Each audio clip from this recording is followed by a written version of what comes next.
As you can see here, even on the hardware itself, there's a lot of corrosion buildup from the salt spray just around the area. Sea salt caked white on a static line that once ran over these breakers behind the Cabras power plant. The salt ate right through the wire and dropped it on top of these breakers yesterday afternoon, setting off a burst of light and automatically tripping the Cabras units offline. 200 megawatts gone. Island-wide power outage the result. Edward Leon Guerrero is a GPA overhead line supervisor. The bus is right there, the pipes there, behind me, the 4-inch pipes. That's where the static line fell on top of. And what happened when that static line fell on those breakers over there? It ended up taking out all the generator, Cabras 1 to 4. That was the cause of the island-wide power outage? Yes. Leon Guerrero says that all this salt built up over a period of about a year and a half. That's when the last inspection for corrosion was done. About a year and a half ago, we were at tower number 1. Tower number 1 is where we were at, and we did an inspection then, even where the hardware was attached to, and we had not noticed any existing fault.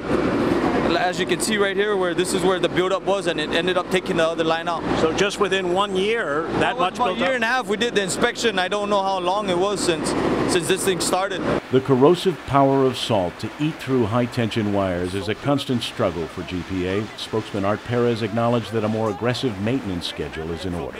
We need to also focus on more aggressive maintenance out there so we can prevent this type of corrosion, and that's why we schedule a lot of the outages we do. We'll probably schedule some outages where we can have other units compensate for the loss of one of these, while we do more a closer visual inspection of all the connectors and lines. And if we spot anything, we'll take an extended outage to make those corrections and repairs. GPA recovered relatively quickly from this island-wide outage. It struck just after 3 p.m. Monday afternoon. 60% of the grid had been restored by 6 in the evening, and full recovery was achieved just after 9 p.m. last night. But it is the second island-wide power outage in just the past 7 months, after a brown tree snake triggered an island-wide outage last November. Any blackout, any outage, any unscheduled outage for us is an impact on our revenue. We're strictly revenue-based, and that revenue-based, that loss of revenue also trickles out in the community, because that's also a loss of revenue for private sector and government sector as well for their collections. So it's something that we take very seriously. So with that, we will focus harder on preventing it. Kevin Kerrigan, PNC News.